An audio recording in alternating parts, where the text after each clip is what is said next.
Olá, bem-vindo a todos novamente a mais um módulo então da nossa disciplina de algoritmos e programação. Sou o professor Baggio. Hoje nós vamos ver alguma coisa sobre algoritmos e soluções de problemas.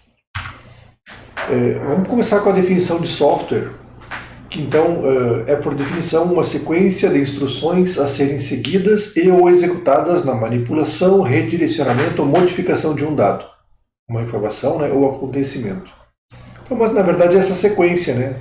Um software nada mais vai pegar algum dado, vai executar uma sequência de instruções para fazer análise e provavelmente vai fazer isso para obter o desenvolvimento de um novo dado ou uma nova coisa, né? Que tu vai querer ter como resultado. Consiste então em um conjunto de atividades divididas em etapas com o objetivo de resolver um problema. É um código contendo instruções logicamente organizadas que são executadas por um hardware que vai ser o elemento físico. Essas então são definições de software, né? Para vocês terem um conceito bem definido. Aqui tem algumas etapas no desenvolvimento, né? E a gente vai ver que conforme essas etapas a gente vai desenvolvendo, às vezes tem que retornar e modificar alguma delas, né? As principais estão listadas aqui, que tu vai fazer análise, projeto, codificação, teste e implementação. Olhando cada uma delas, a análise então onde tu vai analisar os requisitos sobre o sistema. E aí é uma das partes mais importantes, que é compreender as funcionalidades do software que tu vai desenvolver. A primeira coisa é parar e entender exatamente o que tu quer, o que tu tem como entrada, o que tu quer como saída. Sem essa análise prévia, tu não tem como seguir o teu projeto. Qualquer problema ou nos exercícios que a gente vai fazer, a primeira coisa que a gente tem que fazer é parar realmente fazer essa análise, né? Entender bem certinho qual é o problema e em projetos e programas da vida real também. Se um cliente chama e o desenvolvedor de software ele vai ter que primeiro entender o que a pessoa tem, quais os dados que ela quer fornecer para ti, o que tu tem que fazer, o que tem que apresentar como resultado. Então essa é a parte de análise. Depois vem a parte de projeto, que então é proposta da arquitetura do software para que os requisitos sejam cumpridos. Ou seja, para te ter tudo que tu analisou lá, né, tu vai fazer um projeto para obter o teu objetivo. E às vezes nesse projeto e análise tu fica nesse ciclo aqui, né? Tu fica analisando, tu vê, projeta, volta, analisa de novo. Depois então tu vai partir para a própria codificação, que é o desenvolvimento do software em si. Aí vai sim sentar e escrever teu código.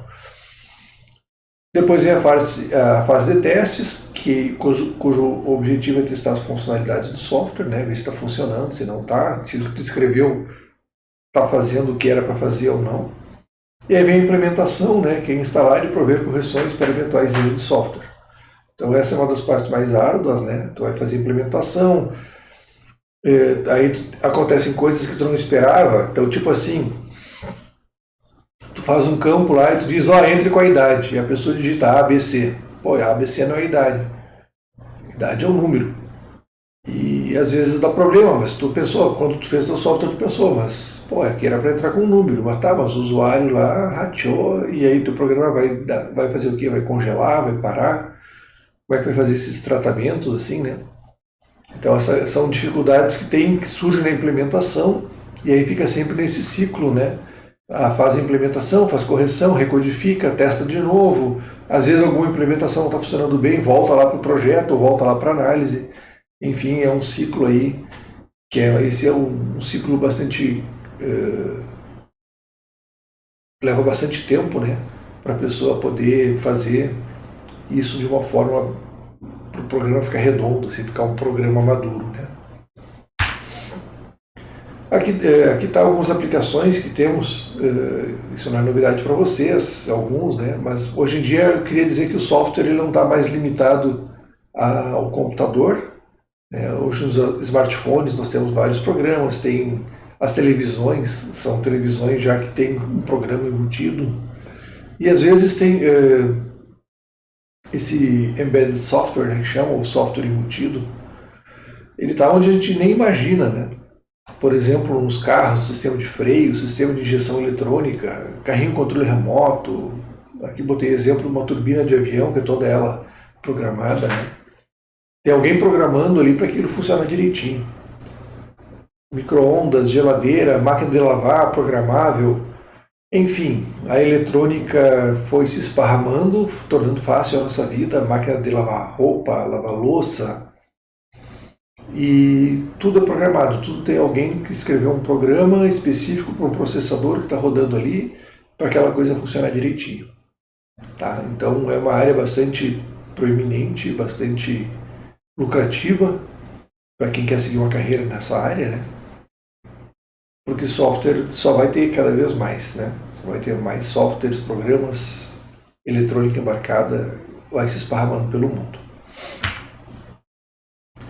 Bom, para a gente programar é importante a gente entender o que é lógica de programação. Então, por definição, é o encadeamento de pensamentos com a finalidade de obter um determinado objetivo, mantendo coerência de raciocínio, ou seja, uma ordem de pensamento. Então, a lógica de programação permite a definição de sequências lógicas para a solução de um problema.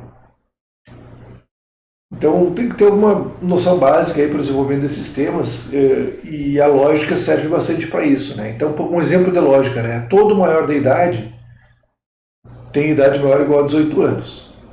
Então, se Maria tem 18 anos, logo Maria é maior de idade. Isso é uma sequência lógica, né?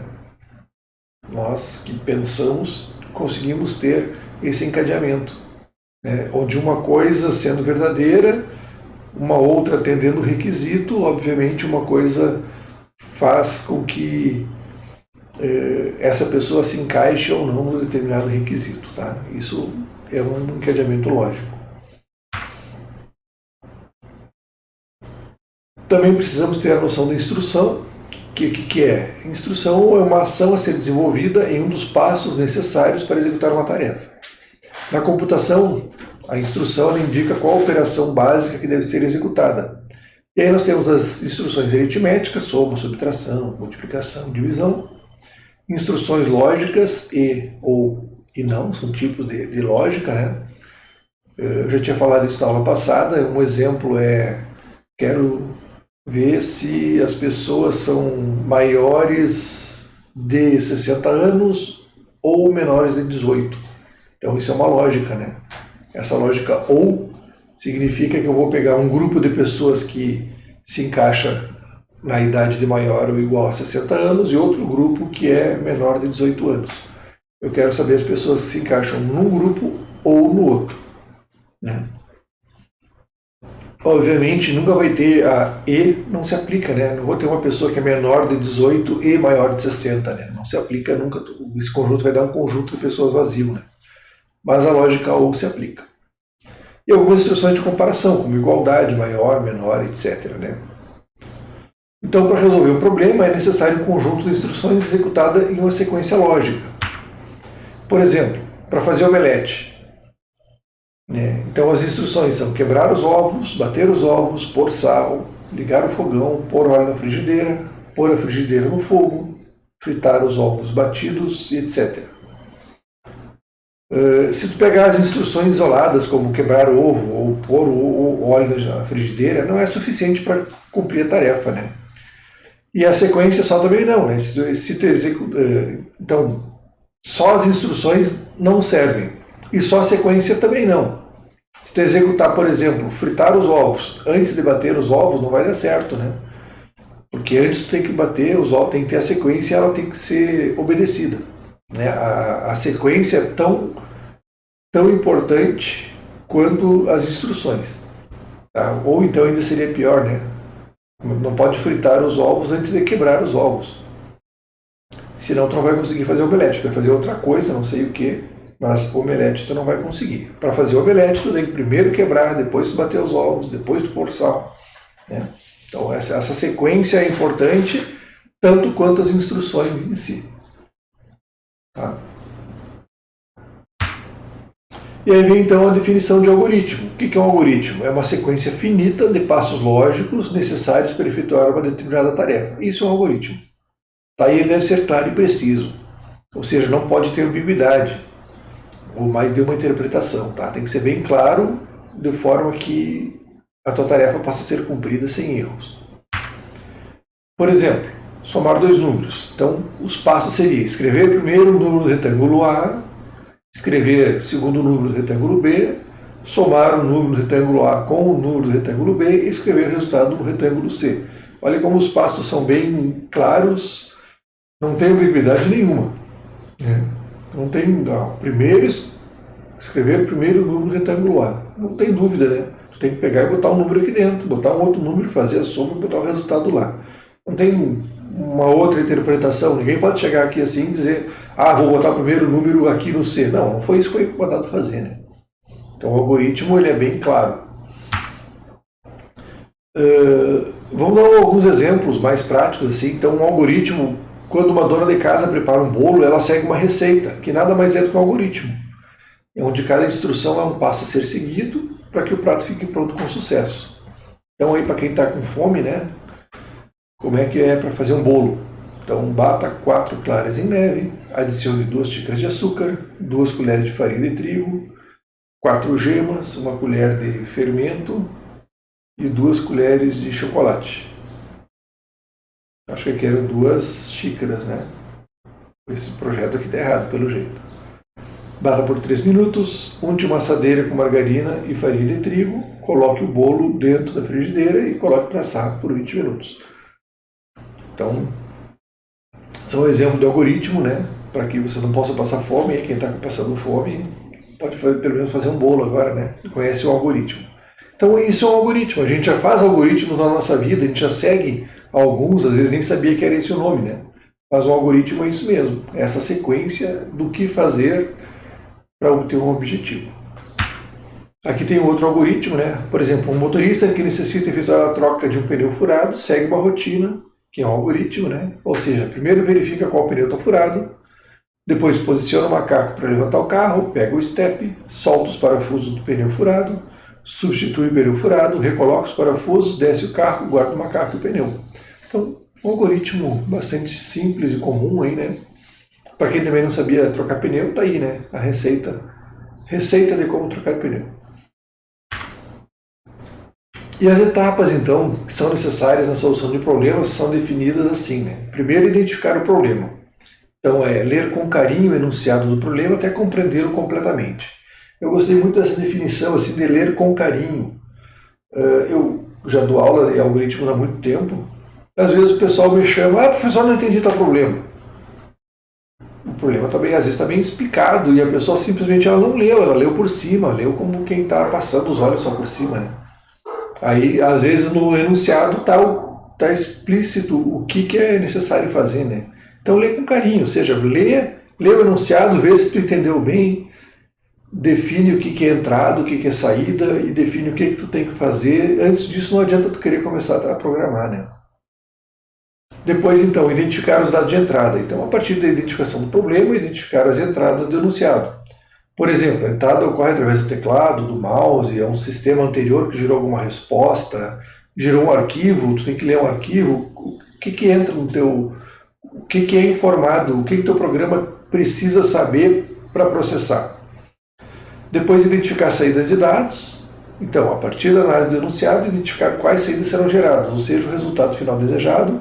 E, por fim, identificar o processamento, determinar quais os passos lógicos, a partir da entrada, necessários para obter as saídas específicas. Então, são esses 4 passos aí que tu consegue, tem que ter essa lucidez para poder resolver um problema, ou resolver e desenvolver um algoritmo, né? Basicamente isso aqui, o que eu preciso, o que é a entrada, como que eu vou chegar no que eu quero e o que eu quero, né? Então, entrada, processamento e saída. Então, eu já vou deixar aí para vocês como exercício, encerrando essa aula. Então, escreva a sequência de passos para que uma pessoa abra o arquivo armazenado em um pendrive utilizando o Word no Windows. Então, vocês vão me descrever, né? Como um algoritmo. Primeiro vou pegar o pendrive, depois vou inserir ele na porta USB. Aí, se não abriu direto, tem que abrir o Windows Explorer. E aí vocês vão fazer todos os passos até que consiga, de forma clara e concisa, identificar passo a passo. Tudo tem que ser feito numerando os passos, né? Para poder executar. Que nem a gente fez o exemplo ali da receita do bolo, de trocar pneu, né? E o segundo exercício, escreva os passos necessários para a pessoa efetuar um saque em um caixa eletrônico. Então, o primeiro passo, me direcionar ao caixa eletrônico, certificando-se que está com o cartão, né? Vai chegar lá, não tem cartão, não adianta. Entrar no banco, tirar cartão, inserir na máquina, enfim, são os passos, né? Às vezes parece a gente faz isso de forma automática no nosso dia a dia, a gente não estabelece quais são os passos. Por exemplo, mas eu não posso chegar e dizer, primeiro passo é insira o cartão na máquina. Só se tu já estiver no banco, né? Se tu já estiver no banco, o teu próximo passo seria inserir na máquina, senão o teu primeiro passo tem que ser se direcionar a um banco, né? Ou pegar o cartão antes de me direcionar ao banco, né? Pegar o cartão, segundo passo, me direcionar ao caixa, porque senão esse é um exercício interessante para a gente identificar exatamente quais são os passos necessários, porque às vezes a gente ignora isso ou faz de forma automática, mas a ideia aqui é a gente trazer isso de forma consciente, né, para criar o hábito, e a gente vai ter que fazer isso, né, na nossa disciplina, de desenvolver algoritmos, ou seja, definir sequências de passos lógicos para a solução de problemas. Tá bom?